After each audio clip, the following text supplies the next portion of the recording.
Okay, I am very, very excited about this. I want to take a moment to introduce Kerry Ingram. He is let me get my paper here. He is our closing keynote speaker.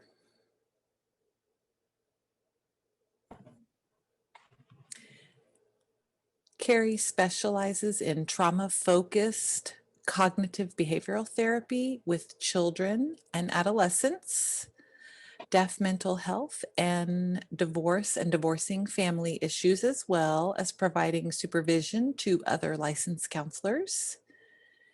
He has been in the field of mental health therapy since 2005 with experience in parenting classes, training, anger management, providing witnesses in court, in custody cases, trauma-focused therapy for children and adolescents, and deaf mental health services, and also counseling with mood and family behavioral problems.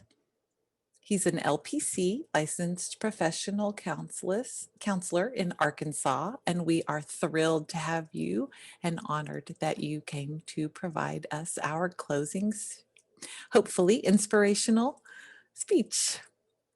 Thank you for presenting. I will turn it over to you, Kerry.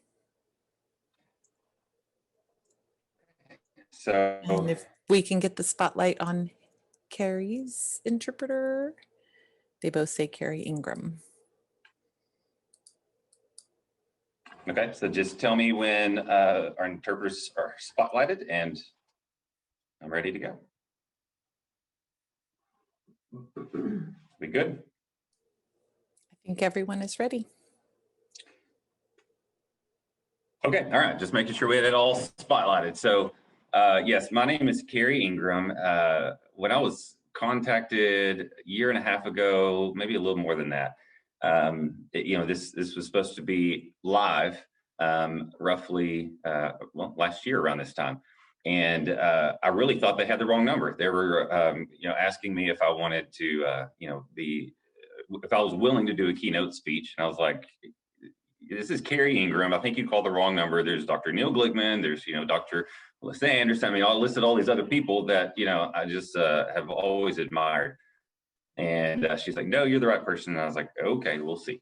So anyway, I'm thrilled to be part of this. And I hated that I was not able to join it yesterday. I did review the PowerPoints, and then it was just some phenomenal stuff. So just a little bit about myself. I know, I've already been introduced, but I'm here in Arkansas. I'm going to turn our radios off, sorry. I am a program director and clinician for a deaf adolescent residential long-term treatment facility. And it's here in Conway, Arkansas. It's called Little Creek Behavioral Health, and our deaf program is called Deaf Start. I've been here about 5 months, roughly 139 days, just to be exact. No one's counting, but this is my dream job. I love what I do. And right now we're one of the few, if not only, really specialized out-of-state long-term placement centers that work with deaf adolescents. We work with ages between 6 all the way up to age of 21. We have to admit them before they're 18 years of age, and they can stay until they're 21 years of age. So I'm really excited about what I'm doing here, and I'm going to talk a lot about that because as I've been watching some of the comments and some of the discussions, you're absolutely right. There's just not enough services anywhere. And I'm not going to be a downer here, but every year there's some studies that show every year that at least 5 million deaf and hard of hearing individuals need mental health services, and only about 2% have access to the specialized services that they need. And I know that there's been a good deal of discussion about what is specialized services, what do they look like, what are those? And so I'm hoping that you'll have a sense of, just hope at the end of this. That's really kind of my goals. I want us to really work together and find some hope in the midst of all this, because this is a population in the country that is underserved. And it's just unrecognized that it's underserved. So I have been in the field of mental health as a clinician for more than 50. Fine with it was, the trauma therapy to the court testifying to working with families that were divorcing, and just I tried everything I could think of. I've always ended up being in school-based mental health, contracting through an agency, going into the schools, being the mental health provider on the campus there. And that's always been something I love to do. So about 5 or 6 years ago, I was asked by a company that I worked for called Youth Home if I wanted to go, if I was willing to go and work through a contract at Arkansas School for the Deaf. I had never, ever been around a deaf person before. I saw them on TV and I thought it looked cool, but I didn't know really. And so I had a lot of really just misunderstandings. Interpreter is keeps frozen up. If we do have interpreting issues, if we want to utilize maybe y'all's interpreter that has a better connection, so sorry, it's storming here in Arkansas. That may be kind of the problem. So if that goes on in the next couple of minutes, let us know. And Trish, maybe we can see if you have somebody that has a better connection. We're plugged straight into the internet here and doing that. So, but I accepted the opportunity, and I was paired with an interpreter for my first day there, and it was an eye-opening experience. So let me pause for just a second and see if the interpreter is still freezing. Can y'all comment that? Because I want to make sure that everybody has access to this discussion.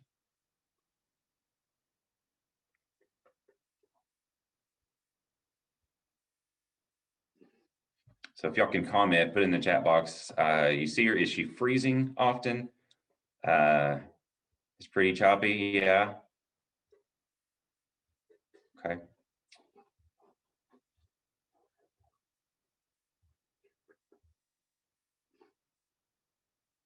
Okay. So Trish, you want to make an executive decision? Do we want to go ahead and switch out with maybe one of your interpreters? I'm so sorry. I just want to make sure that we don't run into the problems and that kind of stuff.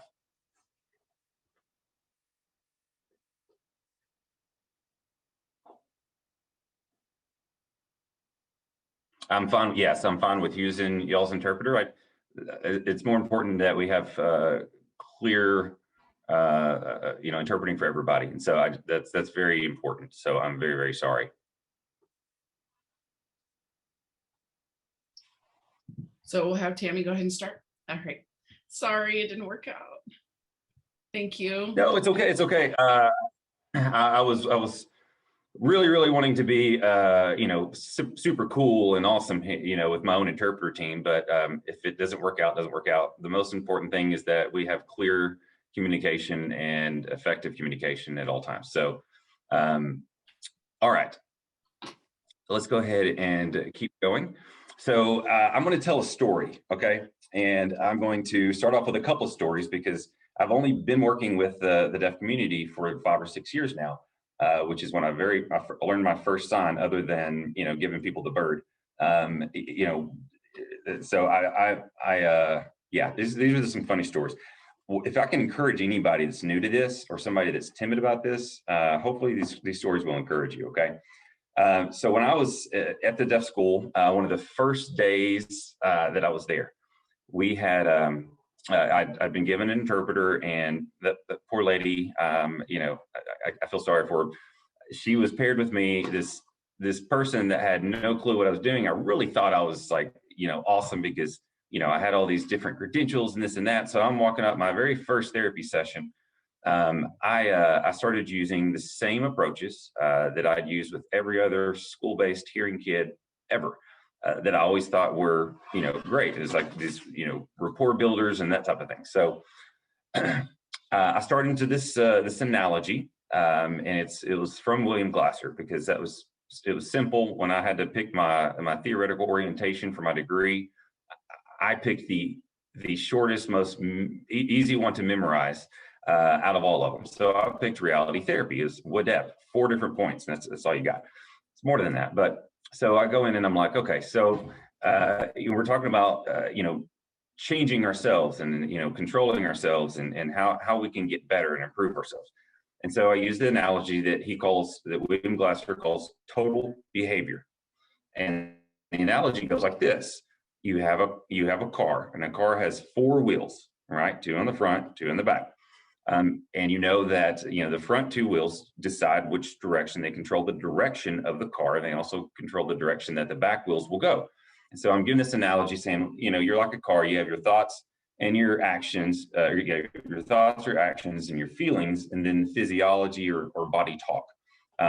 You can change your thoughts, or you can change your actions if you are feeling depressed or have a chemical imbalance. Action is take a pill, exercise, all that. So I'm going, you're like a car. And this deaf kid looks at me and he signs, I'm not a car.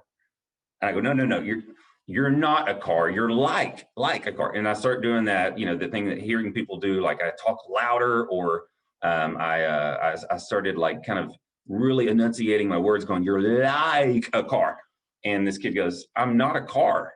I'm not a car. I'm like, no, you're not a car. You're like a car. I actually had this argument with this kid for probably 10 or 15 minutes until I looked at my interpreter. I was like, what are you doing wrong? Why did you mess that up? And the session finally ended, and I was just like, oh my gosh, this is embarrassing. I've really felt sorry for my interpreter because they screwed up the session. Thankfully, I was able to discuss what happened, and I was giving an abstract concept of saying, you're a person, but I'm comparing you to a car. And that's an abstract thought that hearing people often take for granted because it's part of our language. It's part of our just way of looking at the world. We're very abstract and very philosophical because that makes us look, smart and stuff. And she was telling me this kid doesn't have hardly any language. This was a kid that had been in a hearing school for up to 12 years. 12 years. He was 12 years old, and it was discovered that he was deaf. He had been put in a self-contained or a handicapped classroom or a special education classroom for the first up to that point, and then they finally found out that he was deaf. And then they moved him to Arkansas School for the Deaf. And that's when he had access to sign language for the very first time. Now, some of you may be going like, what? That's unheard of. That's awful. It's more than awful. It is very, very, heartbreaking. So this kid had about 2.5 years of language by the time I got to him, of effective language. And I'm sorry, it's okay. So, what she was telling me was like, he doesn't have a lot of language, and because he wasn't exposed to language, he's not able to communicate those expressive, the thoughts and get the ASL, he's very gestural, and there's not signs that he's going to get. And I was like, well, that doesn't make any sense. What do you mean? And so then I started, I tried again a little bit later on. And it still didn't work. I still tried to use the car analogy with this kid. And I mean, oh my gosh, this poor kid, he was like, I'm not a car. He had some aggression, and I probably was the cause of most of it. But point of that is I didn't know what I was doing. I had no clue what I was doing. And, I was trying to go in as an expert, thinking that I knew it all. And I didn't. So here's another very funny story. About 6 months later, I was under the impression that I was fluent in sign language after 6 months of working through an interpreter, right? I was like, oh yeah, I'm fluent. I can sign. I think I might have gotten like an intermediate plus SLPI score at that point. And I was like, oh yeah, I'm fluent. I'm good. So I'm in the hallway at the deaf school, and I'm talking with one of the teachers. And again, I had my interpreter because they knew I was dangerous with a couple of signs. And so the kid apparently had snuck a flashlight into his backpack, and it was in the classroom. So the teacher told me about it, and I was like, oh, you gotta. And I was trying to sign, because if I learned anything at that point, it was get your hands up, get your hands up. So I was like, oh, so you have, I was like, okay, so you have, I was like, oh, what's a flashlight? So I asked my interpreter, what's a flashlight? How do you sign flashlight? And she goes, what's it look like? And she'll never ask me that question again. So I go, okay, I know you need a classifier. So I had my object here, my flashlight, and this is light on, light off. You know, I knew that much, right? And so I put them together and I said, do you have a, now that's the sign for ejaculation, okay? And so I asked an 8-year-old kid if he had an ejaculation in his backpack. And again, it's like, those are the things that I have learned the hard way all along. But my main point here is that no point did I have a deaf person judge me and say, you're an idiot. They would laugh, and then they would help me learn the new science. And that's something I really love about deaf culture. And I really love working with, you know, the deaf population, is because they're so willing to teach science. As a therapist, there's this idea of, you know, well, gosh, I need to connect with him, so maybe they can teach me something, and that's great to use. But what I do caution us all to avoid, and I was very guilty of this, is I wanted to, you know, sign as much as I could, because what I did notice is using an interpreter in a therapy session, it's very different. And I had no training on using interpreter. The word deaf was not in any of my textbooks, any of my classes. I mean, nothing. Deaf culture, even in my social and cultural, you know, class that I had to take for my degree, nothing was mentioned about deafness. And so I was clueless. But what I noticed was, when I was trying to do a therapy session, the clients were not connecting with me.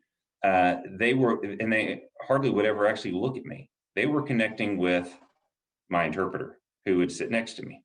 And I had to kind of try to figure that out, of this triangulation kind of relationship, of going, okay, well, how do we make sure that I'm not putting the interpreter in a sticky situation to where they're being seen as a therapist. They're, you know, again, I was new, I didn't know all this stuff. So through lots of discussions with interpreters, I finally kind of learned, like, okay. And I noticed the moment I started putting my hands up, the clients would look at me. It was, instead of this, it was looking at me. And I was like, okay. And I finally started getting a connection with these kids, and that was fun. But what I noticed is I ended up using the sessions as a private ASL lesson for myself. Okay, so if we have therapists out there in the audience, or out in the internet world that you're looking at me right now, comment if you think it's appropriate for me to learn sign language during sessions for my clients on a consistent basis, all right, on a regular basis. Yes, no. Is that an appropriate way to conduct and connect with therapy? Yes or no? Nope. Oh, I like that. No, sir. Is anyone going to say yes? If you say yes, don't type it, because you're correct. It's not appropriate. Thank you. Yeah, it happens, but it's not ideal. And, you know, why I'm sharing these stories is because I'm not afraid to help people learn from my mistakes. I'm not afraid to share my mistakes, because that's how we help each other. And you're right. It's not. The focus was on me as a curious hearing person working with deaf kids. Now, did it help me build a relationship? Yeah. Is it something that prevented some therapy from occurring? Yes. And it also ended up putting a burden on my client. So here's my point for that story. Okay. And then I'm going to really kind of get into the nuts and bolts of what I'm wanting to talk about. But I want to take these highlights of, you know, really not being afraid to get your hands up, not being afraid to be humble and know that you don't know what you're doing, but then also really make sure that we know we are offering the most effective communication options for our clients. Because the moment a client feels they have to match my English structured language, and they're very ASLs, okay, then I am no longer allowing them to focus on themselves as a client. They are matching me, and they are more concerned about me. And it's really similar to the self-disclosure idea that we do in therapy of, if I use self-disclosure, what's the reasoning behind it? What's my motivation? Why am I sharing that story? And is that causing the attention and the focus to go off of the client onto me? Am I using that as a mini therapy session, or also to say, oh yeah, I know exactly what you're talking about? Am I really empathizing with the client, or am I making sure people know my story too? All right, what's my motivation there? So if I am too prideful to ask my clients, for example, like a while ago when y'all are not my clients, but I was like, is this interpreter set up? Is it going to work for y'all? Well, the answer is no. Well, then I'm not going to do it. And that's what I do with our clients, especially here when I'm working with language deprived individuals, deaf kids that may have 20, 30 words total or signs total. What I make sure and do is like, okay, do you want an interpreter? Are my signs clear? Not, do you understand? Because the moment I go, do you understand? You understand? That could be, it could come across as going, I'm smarter than you. Are you able to understand this stuff? Because I'm a hearing person, and I don't want to give that message. So I will ask them, would you prefer me having an interpreter here? What do you prefer? I was like, and I'll say, it's not going to offend me. What do you prefer? And I ask them, do you want me to sign and talk at the same time? What is your preferred method? There's an amazing assessment out there. It's called a communication skills assessment. We use that, and it's a standard here at Little Creek that we do with all of our clients. And what that does, it was co-created by Roger Williams and Charlene Crump, and they developed this, and it's able to assess any possible language, receptive or expressive, that the client may have, where they're at on that, what's the most effective receptive language for them, what are they going to have the best chance at communicating effectively, with whatever mode or modality or method that's being presented. And then what do they prefer to communicate expressively with? Do they prefer to talk and then have a SimCom person? Do they really want ASL? Where are they at? And it's not a judgment thing. You cannot compare the scores from one person to another. It's really allowing us to go, okay, I can tailor our sessions, our communication to the client's needs to make sure it's the most beneficial and effective communication that we can offer. All right. And so I have a client here that is very, very strong ASL, very beautiful ASL user. If you look at kind of deaf culture, what I've learned so far is, when you have a deaf client or a deaf person, and the more deafness that's within their family, it's almost like royalty. It kind of sounds funny, but it's they're deaf of deaf of deaf. Okay, and they tend to have more respect in the community. They're seen as kind of patriarchs, kind of leaders, and that type of thing. And that's, I just find that really fascinating. It may not be like that in other parts of the country because of just how cultures are different, but here in Arkansas, that's really how it works. If you have, a large number of deaf people in your family, then, that's seen as, because deafness is an identity, it's a culture, it's seen as an impressive thing. The client that I have, he's deaf. All 3 and 4 of the siblings that this client has are deaf. Mom, dad are deaf. Grandma, grandpa, and their spouses are deaf. Everybody in the family is deaf for about 2 or 3 generations back. And so from a cultural perspective, this kid has been exposed to effective language and effective ASL from a deaf family since day one, and the expressive language is beautiful. So when I sign, because I'm very English structured in my signing, it's my second language, and I sign it, he really prefers me to have an interpreter in. So I will bring an interpreter anytime I meet with him, and that's his preference, and that's what I want to do. I want to make sure I'm respectful to what he needs, because if I go, what are you saying about my signing? Well, again, I'm putting my ego and my feelings, out front, and that's not what therapy is about. Clients have a right, deaf clients have a right to make sure that the communication is effective. And that's what all of my clients know. So let's get into this. I want to use those points, making sure that we have communication, that we have that cultural, the identity, and just being willing to learn and be humble, and really just approaching it with it's okay to say I don't know what I don't know. Okay, so if you want to say that out loud, you're fine too. You can sign it. You don't know what you just don't know, and I think that is really a good place to start. I agree. As self-awareness as a counselor, and it's so needed to build a better rapport as well. That's absolutely true. When I'm honest with our clients, going, look, you're not going to offend me.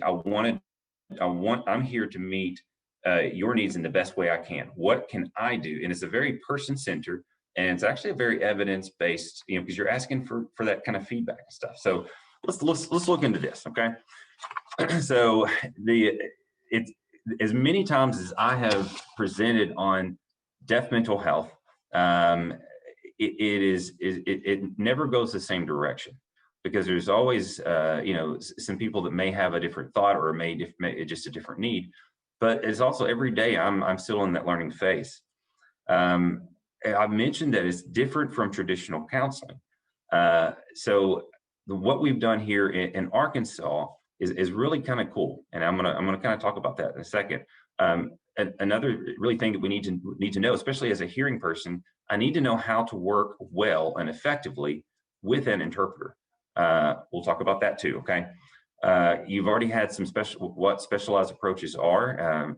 Dr. Melissa Anderson did a phenomenal job. Really from her PowerPoint, I've seen her present before. She's definitely one of the leading experts in the country. And one of the things that I really want to end with right now, or not right now, eventually, I'm not done, is where are we going in this field? And that was something that Dr. Anderson really, she had in her PowerPoint, and she's talked a lot about that, because we need to know where we're going and what's available.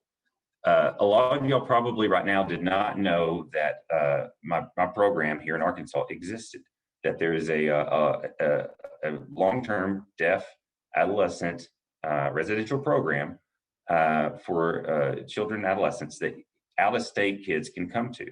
We actually have contracts with the state of Texas, Ohio, Kentucky, and numerous other states. And so we work with kids that are needing those specialized, very structured, very restrictive settings that have a lot of aggression, have a lot of activities of daily living problems that have very poor language, and that's something that we do. And a lot of people don't know about the program yet. I've intentionally not been broadcasting it because I want to grow it correctly. So let's talk about the idea of the lack of training in this field. And so if I can get a general idea of maybe who here has 5 or more years experience working with deaf clients as a clinician, as a provider, as doing some type of mental health or life skill development with deaf clients. 5 or more, put yes.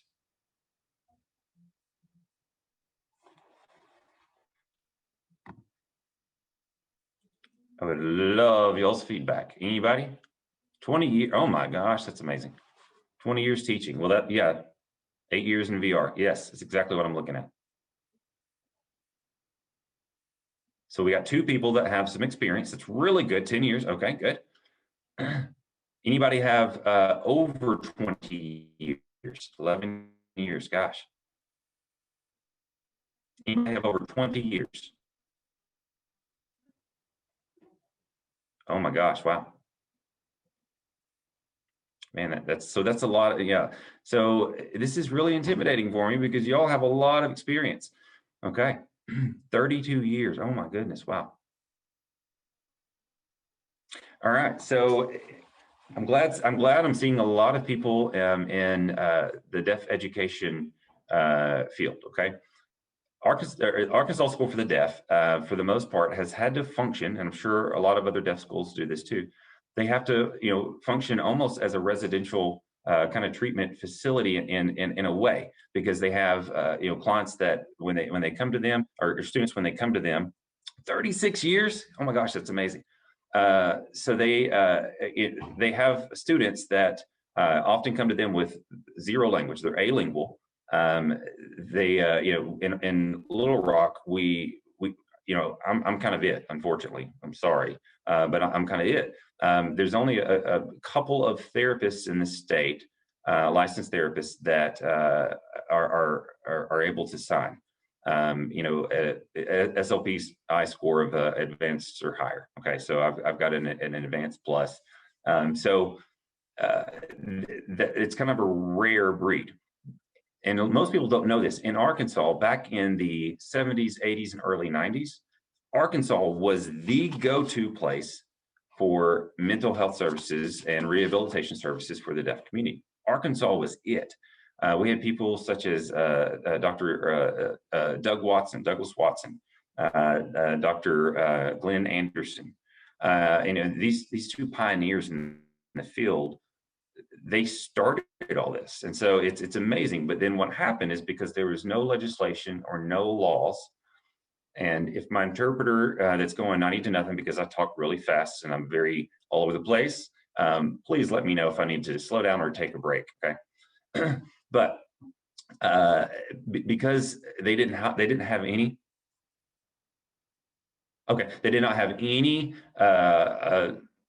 laws or any regulations in place to require that this funding was maintained.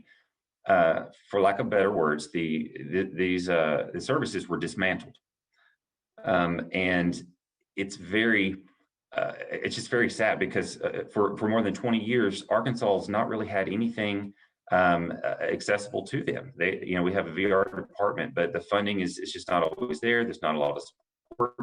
And so the deaf school is it. The deaf school in Arkansas is really the cultural hub, the deaf hub for the state. And when deaf kids will graduate, they either work at Arkansas School for the Deaf, they move out of the state, or if they are not able to work, then they are signed up for SSI or disability, and they live with their parents, or the worst case, the worst situations is they end up in jail or in state hospitals where there are no specialized services. And it's very, very sad. And so when I started doing this, I got very, very motivated. And when I started at Arkansas School for the Deaf, I realized that they had been sending, just because the aggression and the self-harm needs were so intensive, that they had to do a lot of referrals to acute care. And they were doing anywhere from 40 to 60 referrals a year. That's a lot. 40 to 60 referrals a year to acute hospitals. When the kids would go to the acute hospitals, anyone want to take a guess of how often, maybe a percentage, how much percentage of the time did these kids have access to interpreters? Someone want to put in a couple of guesses? What do you think? What percentage of the time? Rare, okay. Give me some numbers. And I know Randy Turner. I heard very good stuff about you. Less than 5, 10, okay. So here's some facts about Arkansas. Less than 50% of the time, providers will actually have interpreters provided and scheduled for any medical services, less than 50% of the time. That also includes VRI, video relay interpreting. It's a little cart that rolls out. It's not dependable. It's not preferred, and it's not ideal at all. A lot of the clients that I've worked with hate the VRI because it may be interpreted from a different place. They don't really know the interpreters, and even though they may be a skilled interpreter, the connection may be awful, and it's just on the screen. It's not a personal thing. And then there's also no discussion between the provider and the interpreter to know what I'm really looking for. And so often, even with interpreters being used, misdiagnoses were happening left and right. So I just presented about a month ago at on a virtual conference on misdiagnosing psychotic symptoms and psychosis in with deaf clients. And it's something I've been wanting to present on for a long time. And I really liked doing it, because what I noticed, and so as I take in clients, if I have any medical records to review, there's a top several diagnoses that a lot of my clients come here with, or that I've worked with in other, at the deaf school and other places. Autism is one of them. ADHD is another one. You've got oppositional defiant disorder. You've got NOS stuff all over the place. You have not just just spectrum disorders in general. And so I didn't like that. When I started doing a specialized treatment at the deaf school, we went from around 40 to 60 referrals a year down to 3 a year, 3 a year to acute care. And I wish I could say it's because I'm an awesome, amazing therapist. Maybe that is, probably not. The point was that they had communication. They had somebody willing to effectively accommodate and make sure that they were met, their needs were met. And when, I heard someone talking earlier in the discussion groups about the stigma of mental health, that's in the deaf community. It's there because of the awful treatment. It really is. And that's why I've been so passionate. So in order to make sure Arkansas did not stay in that, I think we're doing an interpreter switchover. Hold on.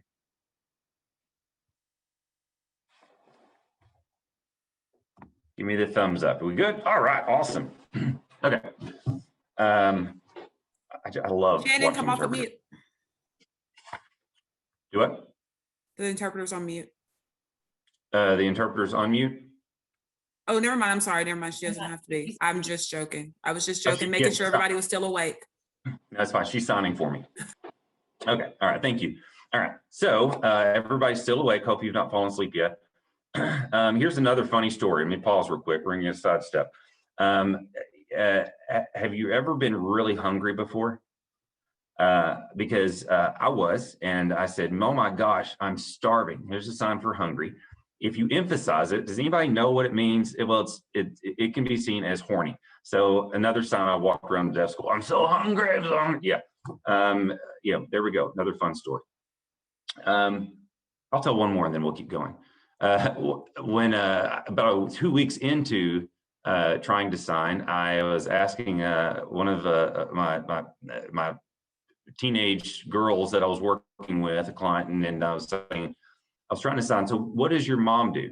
And so, I was like, okay, so this is work, but I didn't sign it like that. I said, so your mom, like what? Well, that's the sign for intercourse. And, we can really do some vulgar language there, but I'm not going to. But that's what I asked a 12-year-old girl if that's what her mom did. Okay, so back to the point. In Arkansas, we now have a law. It's called Act 644, and it's a Bill of Rights Act. And so I wrote this law with the help of so many other experts in the country, such as Steve Hammerdinger, David Kingsbury from Missouri, Dr. Neil Glickman, and Dr. Janet Dickinson here at Arkansas School for the Deaf. And about 15 different people helped me kind of with some ideas and process. Just even some of my clients outside of a session, I'd see them in the hallway, be like, "Hey, what do you think of this? What do you think about this?" And so I had so much feedback. But I really advocated for this bill. So when I wrote it, my goal was to make sure we had a standard of care. We do already have laws in place. We have the American with Disabilities Act. All right. You have Title II and Title III that require accommodations and all that type of thing for providers. And then you also have the Civil Rights Act. You have, the other ones too, the 504 and all, just some different laws that were already in place that should have been enough. And so this bill, it passed, and it's amazing that it passed. I can't believe that it did. But we had so much support from the deaf community. What the bill requires is really 3, general, demands, I guess we can say it. One is that the state hired a deaf services coordinator. And this coordinator is somebody that oversees all of our services because we didn't have anybody. The Department of Human Services and Health here in Arkansas, did not have any resources for that. I think we all did that learning that sound. Oh, that's funny. Yeah. Yeah, I'm glad I'm not alone. But the deaf services coordinator, they finally hired her about a year ago. And her name is Tracy Schneider. She is awesome. She's deaf and she's doing a great job. That person is, responsible for overseeing two major standards to make sure they're enforced and upheld and respected, for deaf mental health for mental health services offered to deaf clients throughout Arkansas. And it has to be a culturally affirmative approach in providing services, and also has to be linguistically appropriate.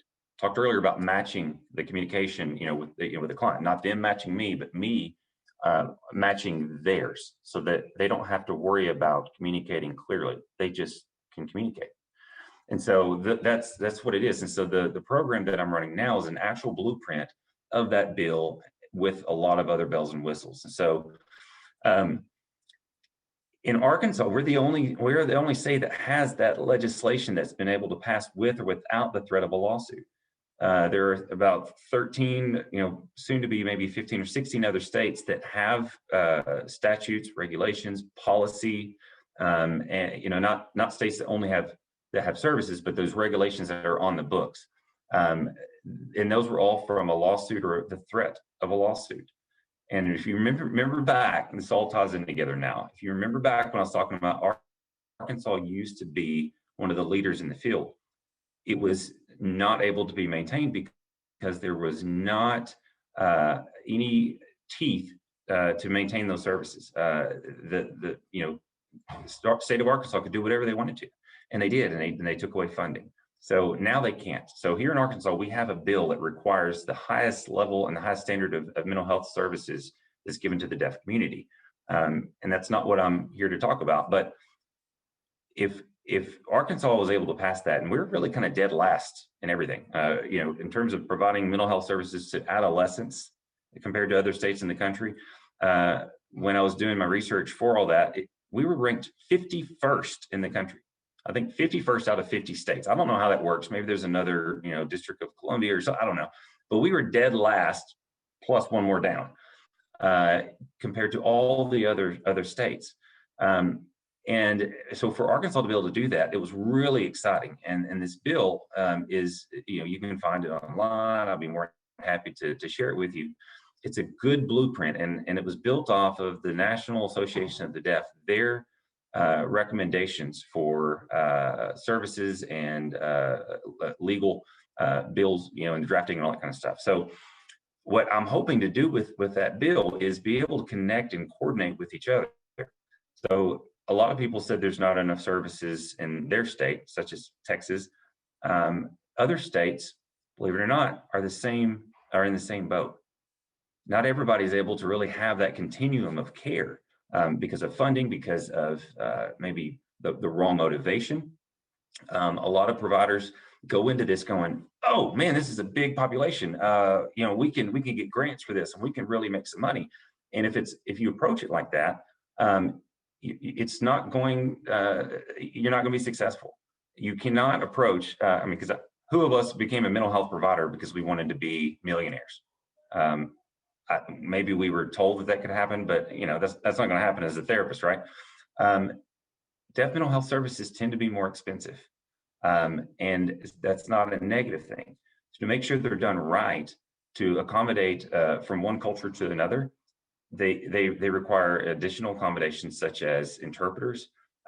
We actually have a deaf interpreter that we contract here at Little Creek that comes in and helps us with breaking down language, providing services such as language acquisition and ASL education and stuff, but also just monitoring the communication between all of our staff too. And so that's why it tends to take a lot more resources. And for one building to say, okay, we're going to meet the needs, we're going to have outpatient and adolescents and adults and residential and acute, all these things, when the state may not have the population, or the clients from that population that need all of those services at the same time, people are not going to be able to maintain the funding for that, right? And so that's where working with each other is going to be a big piece. I do accept out-of-state kids. And one of the things I love doing is coordinating with the states that send us a kid, trust us with taking a client. I like to coordinate with them about what's going to happen after. Georgia has a really cool kind of independent transitional living program that I'm excited about working with them on.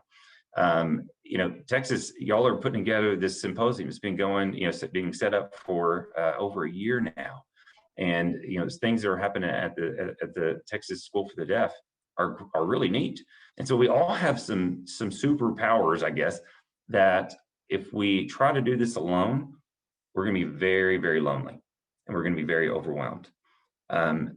Just having a caseload of 15 to 20 kids at the deaf school was very, very stressful, very overwhelming, because the population that I ended up, really focusing on were, deaf kids that had experienced language deprivation, and the aggression, really didn't even know the cause of deafness. So I've got this really cool thing I was going to show you. I hope I've got it. Where's it at? Here it is.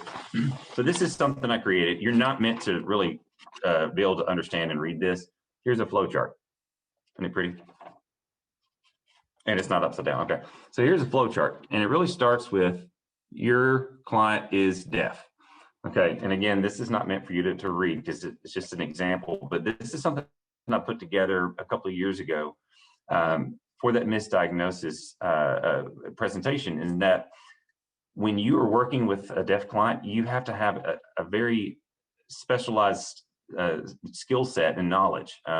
You have to be an expert in a lot of things if you're one person. So it's not really the best idea to try to do that all in one person. So, just for example, I can't even put it all on one paper. My gosh, that's annoying. So anyway, so you start here, your client is deaf. Well, what is their do they have an effective method or mode of communication? If yes, then this. If not, then what? And really, you're trying to figure out, how can I accommodate and make sure we are communicating effectively with them. And they also ask, does the family, because if we're supposed to do family therapy, and the families can't sign, well, that's kind of a problem. If the therapist signs and the kid signs, but the family doesn't, well, you still need to use. Yes, I will definitely send that by email, no problem. As long as you don't try to steal it, it's not copywritten yet. No, I really don't care. It's okay. It's just an example. It's not exhaustive. Okay, it's just showing how complex this can really be. And you keep going down, and if they don't have an effective method of communication, well, then you go over here to this side, looking at communication skills assessments, and et cetera. Well, once you have that established, you also need to know, what was the cause of deafness?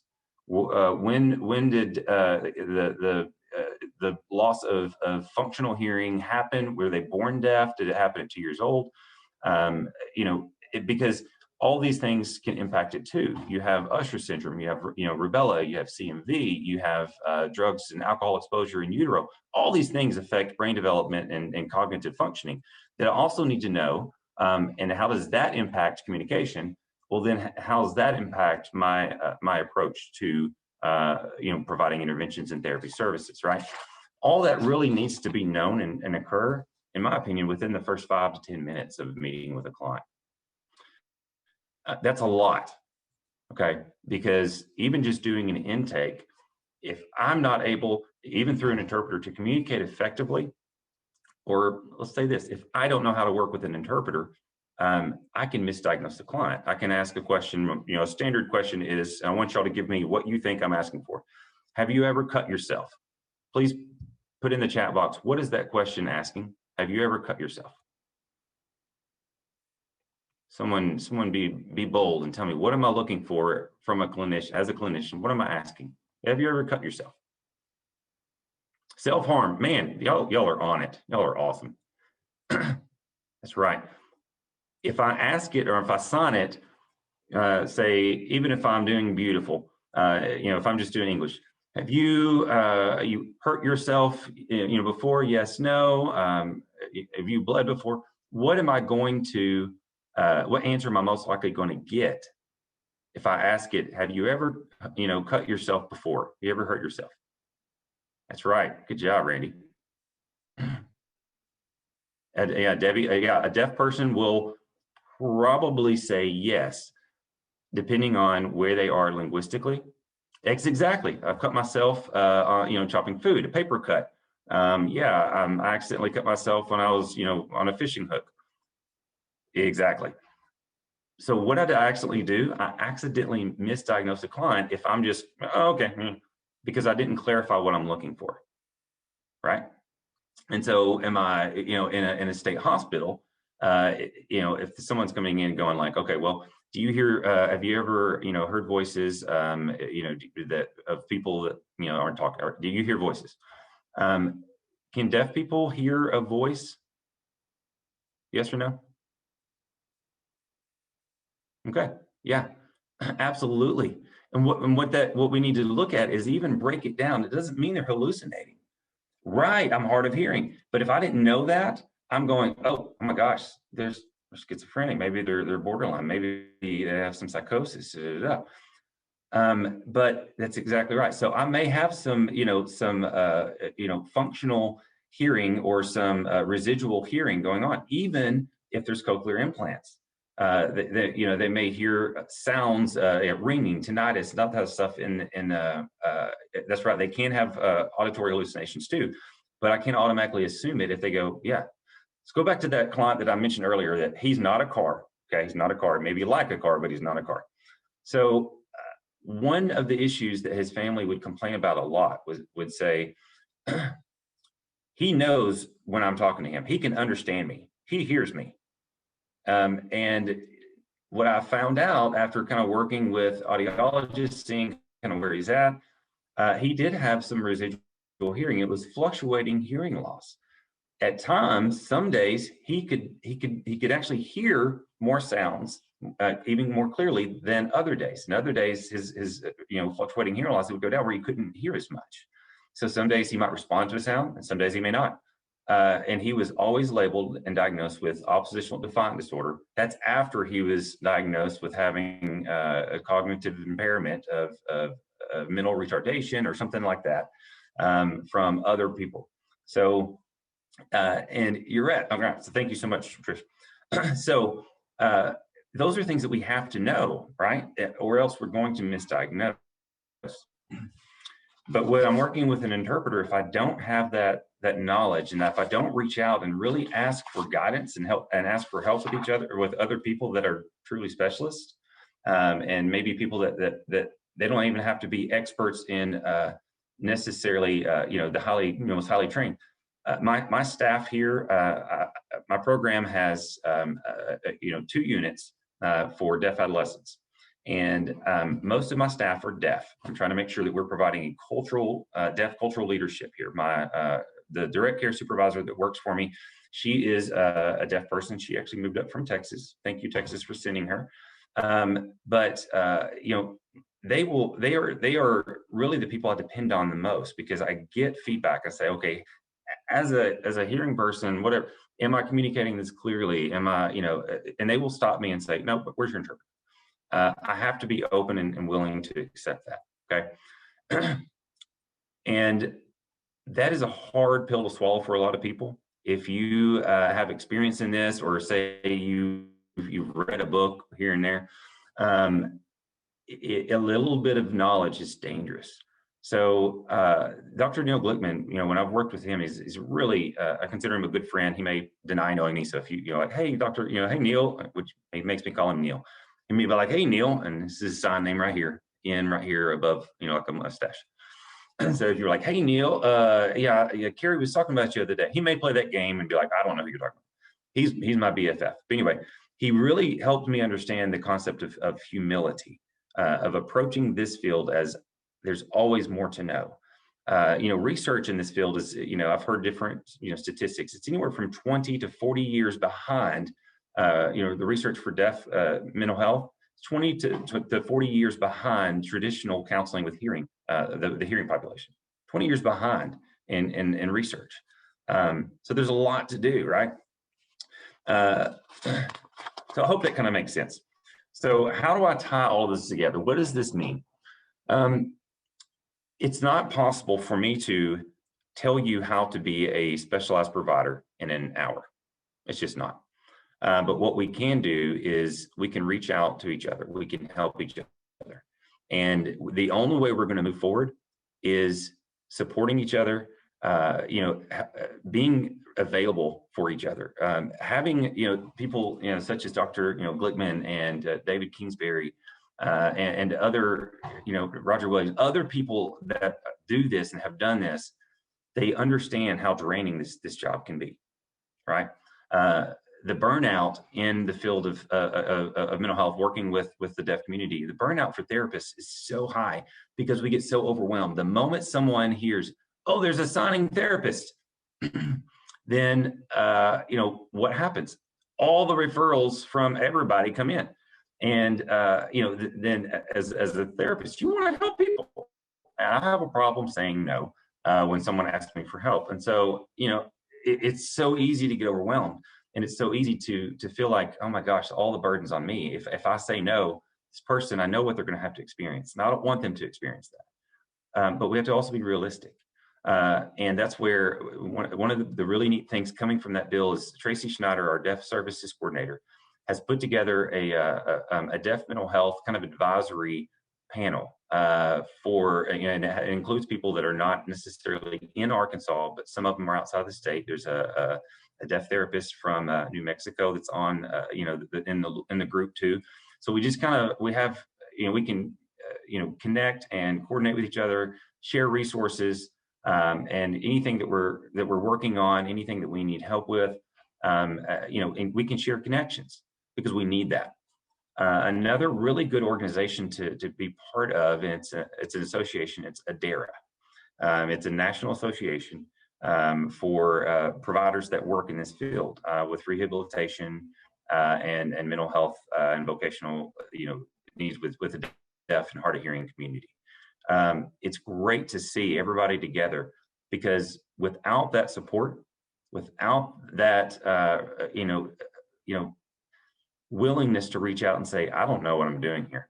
Or, oh, by the way, I ran into this the other day, or I just need to vent. My boss doesn't understand. They're expecting me to bill this much, and it's not possible because I have to do, a lot of legwork, to be able to, just see the clients that I have, right now. And so that, working with administrators to understand, and it's this constant education hat, instruction hat that I have to put on. Of like, I have to train my bosses, I have to train my company, I have to train parents who think that they can communicate by yelling at their deaf child, and there's no functional hearing. We have a big occurrence still in Arkansas where cochlear implants are really heavily pushed, and it's not my soapbox of they're bad. I'm not saying they're bad, but what we see is the autism, and if your kid is deaf, then they need a cochlear implant, and we need to put them in speech therapy 4 to 5 times a week. Do not teach them sign language. That's what some people will actually tell parents here in Arkansas. Do not teach your kids sign language because they will never learn to talk, and that's their rationale, which is completely just redonkulous, I guess. I don't know. I want to see how they're going to interpret redonkulous. Yeah. There you go. Good. So that's what we have to work against is even children's hospitals across the country are pushing against us. Okay. And are pushing against our clients and are not making these services accessible. And they're really, pushing parents away from specialized services, thinking, oh, I don't have to do this. I can just write back and forth. Again, you have, what if the client's not proficient in English? If they experience language deprivation and they didn't have a foundation for language, learning English, a language that's built on sound, is going to be a lot more difficult. So again, there's just so many fun things that I guess we could go around and talk about. So I want to tell one more little short story. Well, yeah, I like you, Debbie. You're cool. So I want to share one more funny story. Okay. One of I guess I've already shared it down. Here's a cool one. So one of the other times that I messed up on some signs, I was trying to have a conversation about really, I was talking with an older deaf woman, and I was trying to tell her about my garden. And so I was telling her like how I fertilize the garden, and you have to put manure and poop on it and stuff. Well, I knew this was poop, and so for some reason I got messed up, and I add this. Well, this is gas. So I told her I put gas on my garden. It's not as funny as perverted as the other ones, but I told her I put gas on my garden, and she was like, "How's it going?" And I was like, it keeps dying. I don't know what the deal is. It wasn't the gas that was killing it. It's just because my Arkansas soil sucks in my neighborhood. But anyway, I'm going to go ahead and see if there are some questions y'all want to put in to the box. And so if y'all have any specific questions, okay, I just wanted to I didn't want to talk focus on one thing. I really wanted to kind of leave this open, ended at the end. So if I talk about something or made a comment, let me know.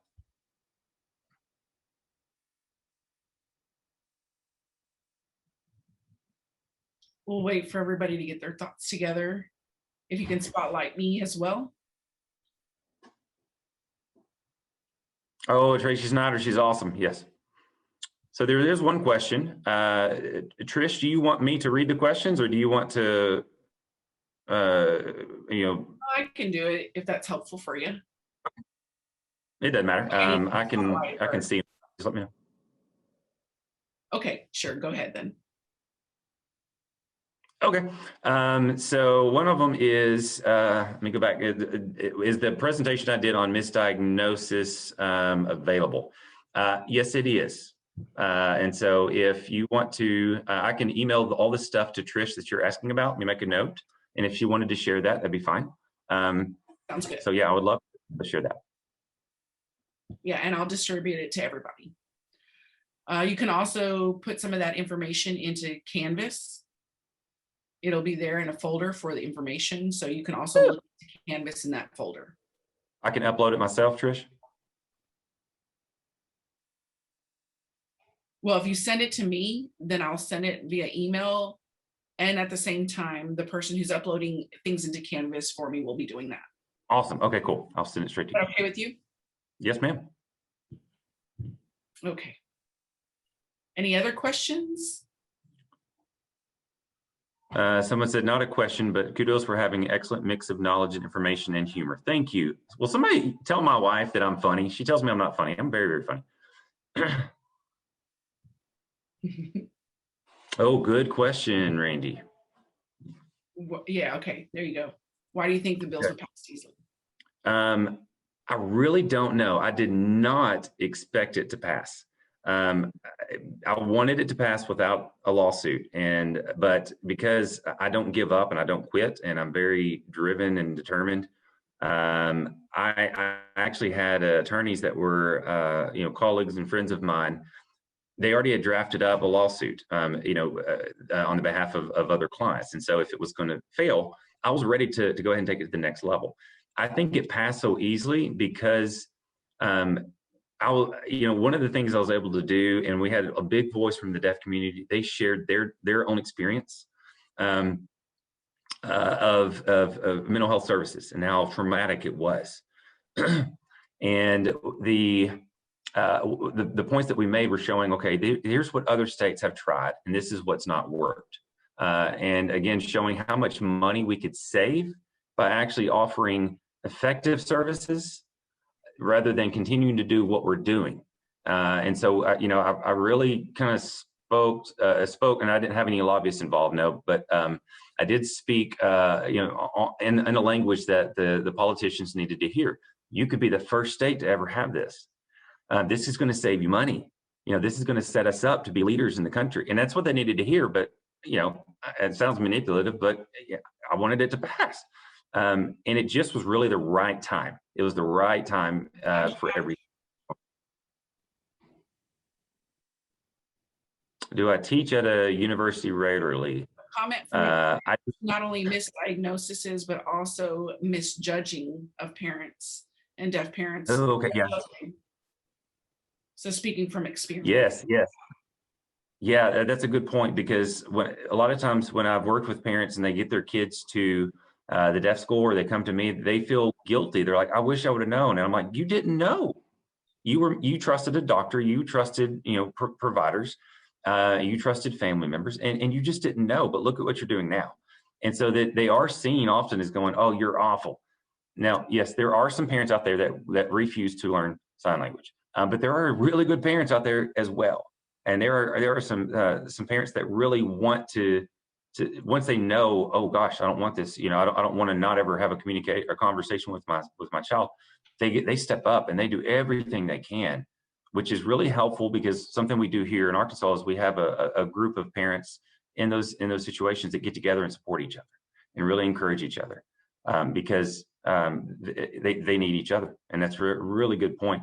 About 90% of deaf babies are born to hearing parents.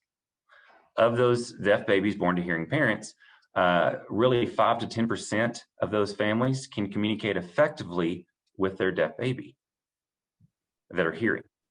Okay.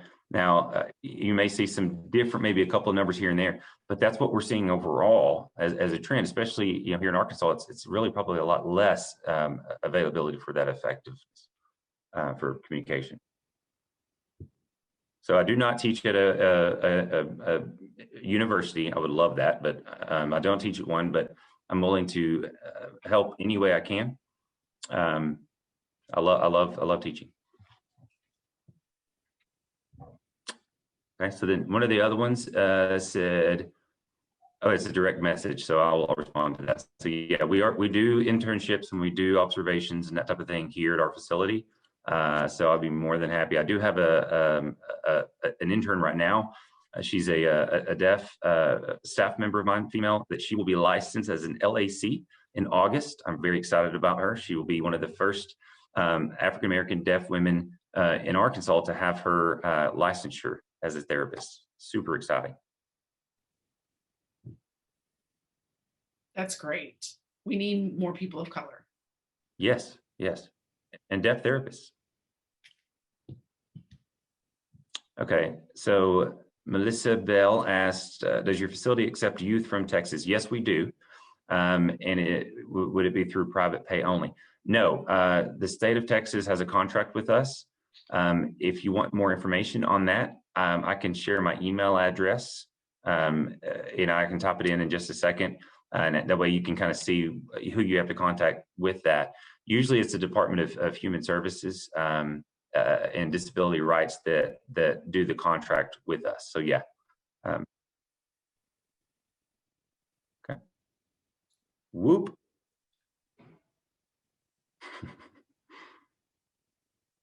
Anything else? Any other questions? More questions, statements?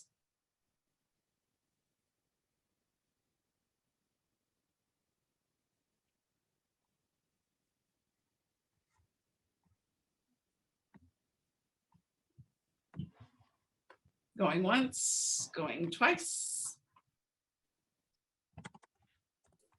Okay, gone. Switching spotlights really quickly. Thank you. Thank you. I wanted to thank you so much for being here. It was a great presentation. I enjoy the humor. It helps us wrap up on a good note from a very heavy content for the last couple sessions. And of course, I will be calling you periodically. This is a good start and very inspirational. And I'm hoping we can do something here in Texas like you have done in Arkansas. So thank you again for being here with us. We appreciate it so much. Thank you. It was an honor. Thank you. Thank you. His email is on the chat. So if you want to grab that really quickly.